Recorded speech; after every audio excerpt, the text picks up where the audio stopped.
kita akan kedatangan berita, wah, kedatangan informasi yang mengejutkan, selalu mengejutkan sih ya, dan selalu asik nih, yang datang dari Qatar dan sekitarnya. Wos, Assalamualaikum.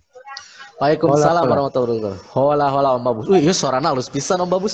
Jelas, jelas. Wah, oh, mantap pisan ini. Sip, betul, alhamdulillah. Ini hadiah dari kakak. Alhamdulillah. Dari Qatar Karena ya. kita mempromosikan negara Qatar itu dari sisi yang positif. Ya, sementara negara-negara lain itu negatif. Negatif ya. Jadi kita Mas di dalam sampah deh. Om Babus sehat. Alhamdulillah, Om. Alhamdulillah. Alhamdulillah. Mudah-mudahan tuh juga pada sehat ya semua ya. Amin. Amin. Amin. Amin. Om Babus. Siap. Seperti biasa ya, saya tidak pernah bosan untuk menunggu apa yang akan disampaikan Om Babus nih ya. Boleh ya, langsung diinformasikan. Silakan. Siap, siap. Oke, selamat siang Tuh Broker. Saya Babus, salam. Saya mau terus ngegas juga sampai hari ini masih seputar persiapan Piala Dunia dari pemerintah Qatar tuh sudah sampai mana gitu ya. Gitu. Nah, ini yang pertama ya, kita langsung loncat saja ke Dohanya ya. Jadi apa ya, seluruh dunia itu kan matanya tuh lagi tertuju ke Qatar Piala Dunia ini gitu kan. Nah, otomatis kemungkinan akan terjadi banyak serangan cyber. Nah, ini kalau nggak dipersiapin bahaya juga gitu. Jadi ini saya mau coba berbagi persiapan Piala Dunia ini dari sisi aspek informasi dan teknologinya di Qatar itu sendiri dalam menghadapi Piala Dunia 2022. Nah, jadi Qatar ini pemerintahnya itu membuat satu divisi khusus lagi gitu ya. Yang cek orang malam Indonesia itu mah Kominfo, tapi dioptimalkan lagi menjadi ada satu satuan tugas khusus lagi gitu ya. Jadi namanya Qatar Rail. Qatar Rail ini bekerja sama dengan sebuah perusahaan dalam negeri, namanya itu Malomatia. Ya, dia itu penyedia layanan dan solusi teknologi terbuka di Qatar gitu ya. Jadi pemerintah Qatar bekerja sama dengan Malomatia untuk mengoptimalkan infrastruktur IT, juga sekaligus memantau secara real time dari ancaman cybernya gitu loh. Gitu. Nah, apa aja yang akan dilindungi? Ya tentu saja semua aspek yang terhubung dengan teknologi informasi yang berhubungan dengan si Piala Dunia tersebut gitu ya. Salah satunya yang dikuatkan itu adalah sistem informasi teknologi dari sisi transportasi umum, karena di sana kan khususnya seperti rel kereta api lah ya, itu kan sudah online semua gitu ya. Terus kedua, layanan bagaimana mereka si turis itu tersebut untuk mencari informasi, di situ juga sudah disediakan segala macam gitu loh. Termasuk layanan-layanan yang bersifat yang berhubungan dengan kartu haya juga ya, karena dia berhubungan dengan teknologi tersebut ya, maka dia juga harus dilindungi dan diamaninnya sama organisasi itu ya. Gitu ya. Nah, ini dia akan bekerja memantau secara real time, terus juga bekerja seefisien mungkin, bekerja juga 24 jam 7 hari gitu ya, full selama event tersebut gitu ya, digeber gitu ya, nggak boleh tidur ya teman. Gitu. Nah, dahsyatnya lagi dari aspek kerjasama ini adalah jadi si Malomatia ini telah banyak mendemonstrasikan ke pemerintah setempat gitu ya, khususnya Qatar. Jadi dia itu membuat simulasi berbagai kasus dan model serangan cyber gitu loh. Jadi gimana kalau misalnya terjadi model begini, itu bagaimana penyelesaiannya. Kalau modelnya begini, bagaimana penyelesaiannya gitu loh. Dalam waktu yang sesingkat-singkatnya gitu loh. Karena kan kalau nggak singkat, misalnya komprensi lah, wah kaburu kacau gitu. Jadi mereka tuh sudah mengantisipasi kira-kira model penyerangan sekarang, atau kira-kira nih dari hacker itu kira-kira mau nyerangnya di sisi mana aja, mereka tuh sudah membuat model-modelnya gitu. Jadi mereka udah nggak gugup gitu ya pada saat ancaman itu memang terjadi gitu. Nah, itu hebatnya nih ya.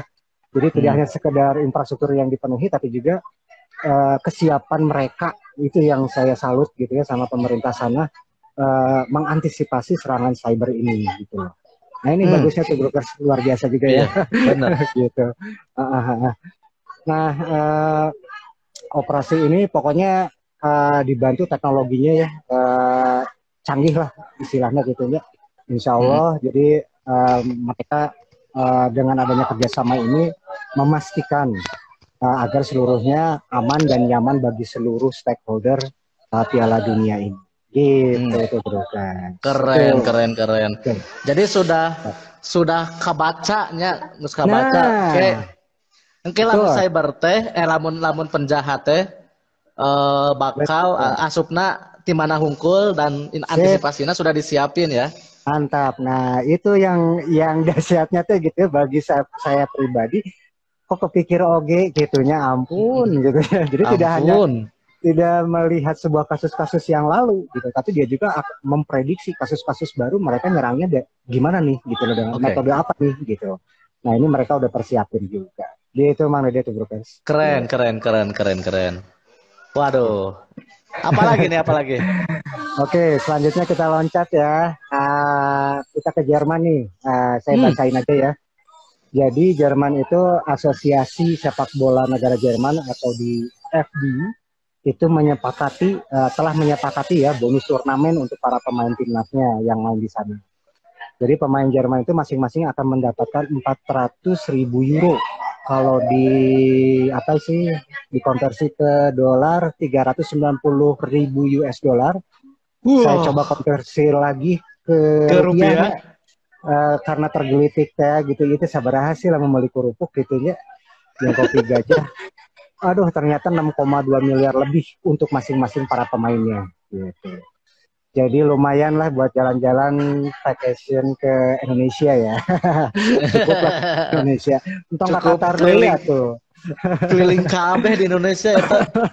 Sekeliling ya. Oke. Tapi itu dengan satu syarat loh, dengan satu syarat kalau mereka bisa berhasil mengangkat Piala Dunia Jerman di Qatar Piala Dunia ini gitu. Jadi hadiahnya sebesar itu. Gitu. Bonusnya. Adapun kalau mereka menyelesaikan babak penyisihan grup di Qatar saja, maka masing-masing pemainnya hanya mendapatkan 50.000 euro. Sementara tempat di 8 besar akan memberi mereka masing-masing 100.000 euro.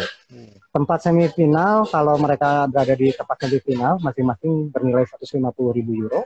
Sementara memenangkan tempat ketiga akan dikasih bonus itu masing-masingnya 200.000 euro. Nah, kalau misalnya masuk final tapi kalah, berarti masing-masing cuma hanya mendapat 250.000 euro saja. Tapi lumayan lah, 50.000 euro. Wah, lumayan. Ya ini mas selain ikut menjadi satu kebanggaan mungkin bagi para pemain Jerman sebagai timnasnya. Saya pikir mereka mah udah cukup kaya ya sebelumnya gitu ya. Jadi artinya yang mereka kejar mungkin dengan terpilihnya saja sudah merupakan satu kebanggaan luar biasa gitu. Itu yang menjadi catatan mungkin ya, catatan pentingnya di situ. Oke, itu informasi tentang ini ya bonus-bonus bagi para pemain Jerman. Oke, selanjutnya masih kita loncat lagi ke Doha. Nah, di sini ada yang menarik nih tuh ke Semanggi. Jadi Doha itu kan masih sampai saat ini tuh Bukes, Bobotoh. Jadi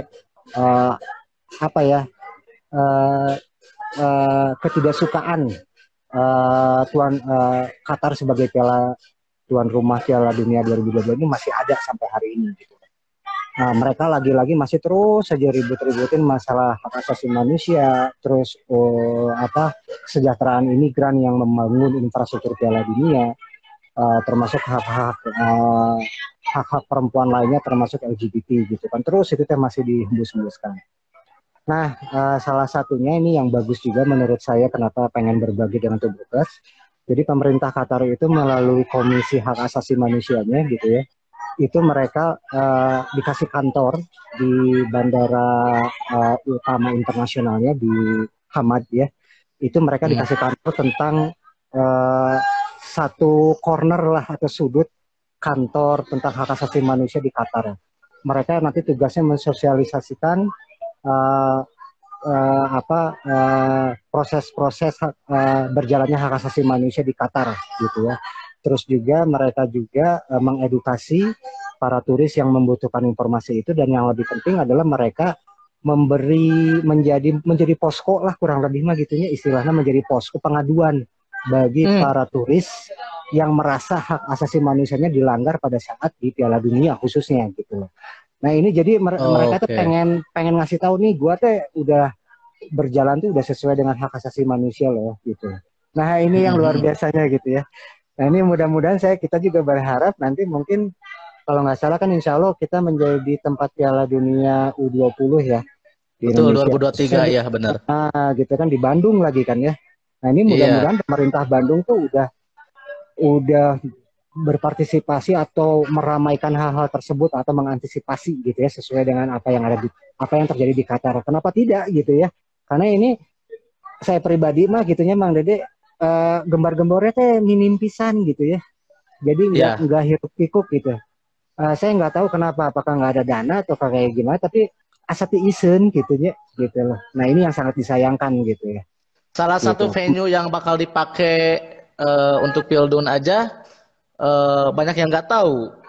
Nah kan gitu ya. Venue-venuenya aja banyak yang nggak tahu Om. Padahal tahun depan. Gitu. Nah itu sangat disayangkan. Padahal itu sebetulnya harus sudah bisa digembar-gemborkan meskipun belum beres gitu. Tapi artinya pemerintah Kota Bandung yang khususnya bekerja sama dengan stakeholder dalam pelaksanaan itu menurut saya gitu ya, dengan melihat kejadian apa yang terjadi di Qatar, seharusnya mereka tuh dari sekarang sudah mulai membangun imajinasi gitu loh untuk dunia internasional gitu loh. Nih Bandung Indonesia teh hedan loh.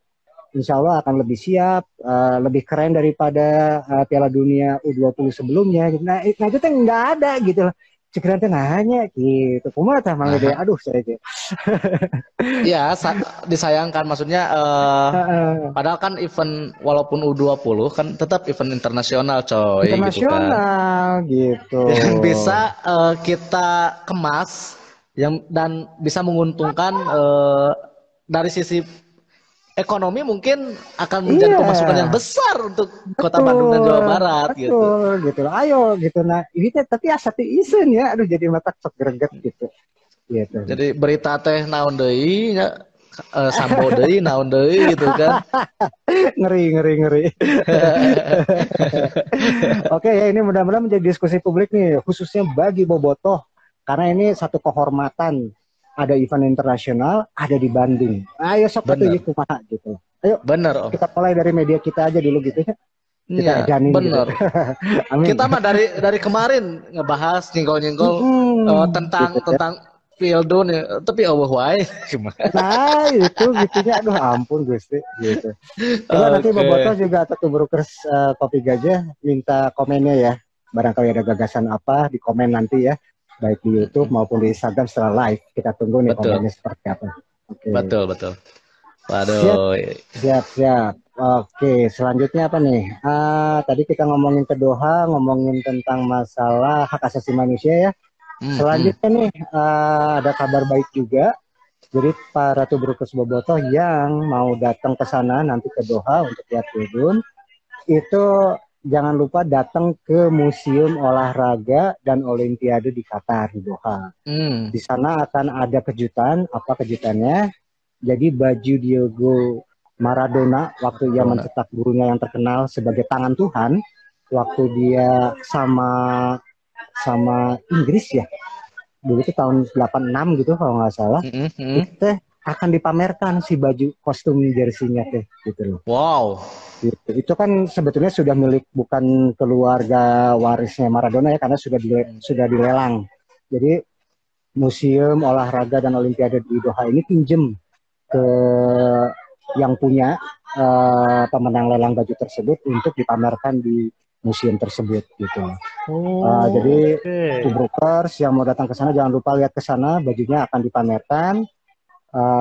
Ini dia kalau nggak salah tuh hasil lelangnya tuh 8,93 juta US dollar. Gitu. Itu hasil lelang terakhir ya baju itu ya pada waktu dilelang. Dan ini akan menjadi pembukaan yang meriah sekali di acara tersebut gitu ya. Tapi sayangnya Maradona memang kan sudah meninggal pada tanggal Iya, November 20 tahun kemarin ya gitu. Pada waktu umur 60 tahun. Ya ini bagi pencinta sepak bola mah akan menjadi sesuatu ya minimal iya. untuk si Atau legendaris Argentina tuh ya, Om. ngeri Eh, asik sih kira greget menaya iya, faktor Maradonanya gitu. iya. Oke, Dan ini prestasinya sebagai pelatih juga non lumayan lumayan bagus ya ketika melatih timnas ya Argentina. Mm. betul betul betul betul betul sekali Mas Dodi. Mm. Nah, di ini kan masalah museum ya, adanya nah kalau kita bincang-bincang ini menganalisis gitu ya dari kasus tersebut, hebatnya lagi museum olahraga di sana tuh kapikir oge gitu memang gedenya tuh brokers Nah, entah. bagaimana Mm-mm. membuat sesuatu gitu loh. Museum itu menjadi salah satu ikon yang harus dikunjungi oleh para turis gitu. Makanya dia pinjem baju itu kan, maksudnya itu Mm-mm. gitu. Dia kepikir gitu maksud saya teh gitu. Iya. Tidak hanya sekedar apa yang benda-benda yang sudah tersedia, tapi Mm. juga dia mencoba untuk mencari sesuatu yang baru dengan meminjam baju jersey-nya Maradona sebagai legenda itu. Gitu. Nah itu juga Ngeri, yang Om. menjadi saya, aduh ngeri pisan ya, Ngeri, Om. dahsyat.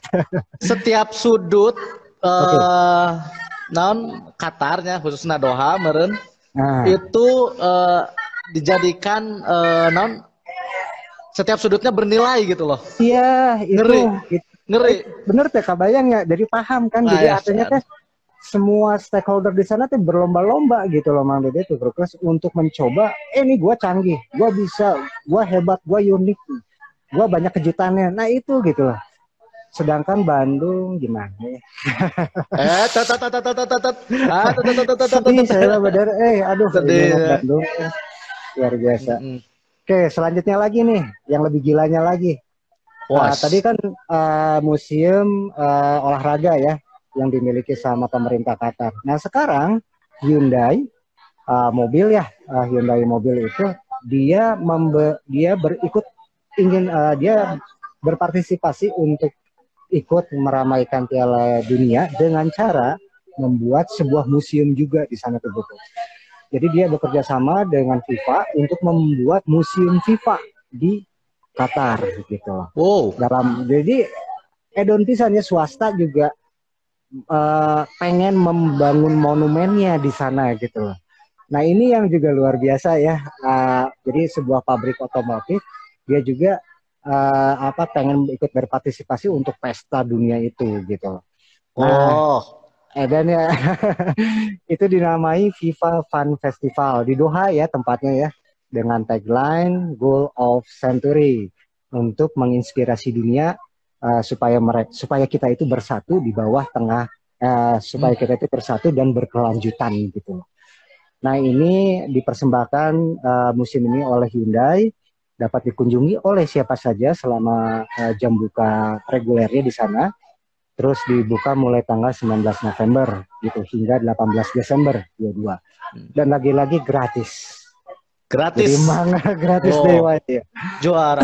Jadi Sorry. ngeri juga ya Hyundai ini karena Hyundai juga salah satu perusahaan apa industri kendaraan mungkinnya yang Ya, mendukung mendukung Piala Dunia ini dengan all out gitu. betul. Terbukti Ya, kemarin betul saya sekali. kemarin pernah baca bahwa Hyundai juga menyiapkan 616 kendaraan official Oh, listrik. Ngeri.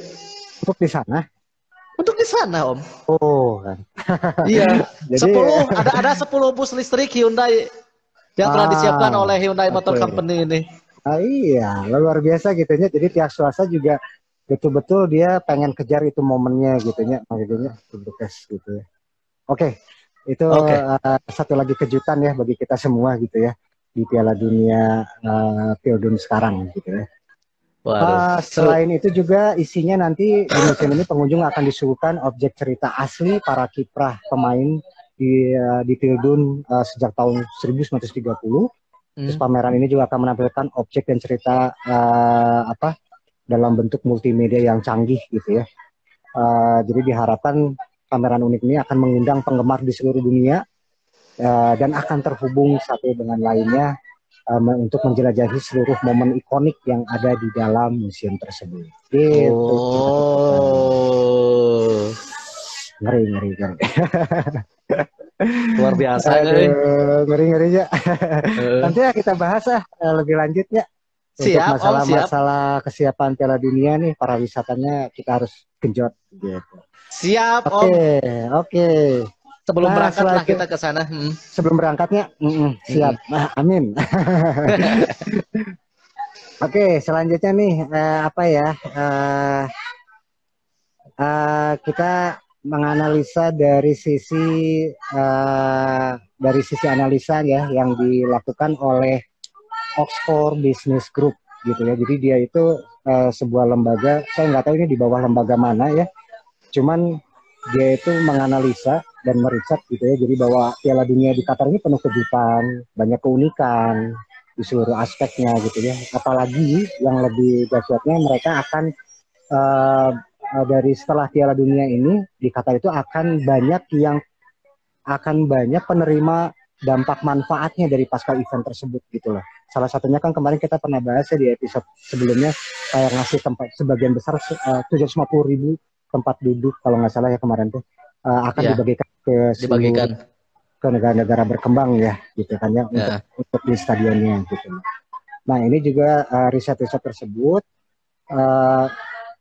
jadi ini yang perlu ditekankan oleh bagi kita semua ya sebagai pelajaran, bahwa Qatar itu setelah menang jadi ditunjuk tuan rumah. Nah Doha itu ternyata membangun master plan untuk menjadi Piala Dunia, untuk menjadi tuan rumah itu dia tidak hanya sekedar habis event itu udah beres gitu, enggak. Dia tuh akan berpikir bagaimana 10 tahun ke depannya gitu loh.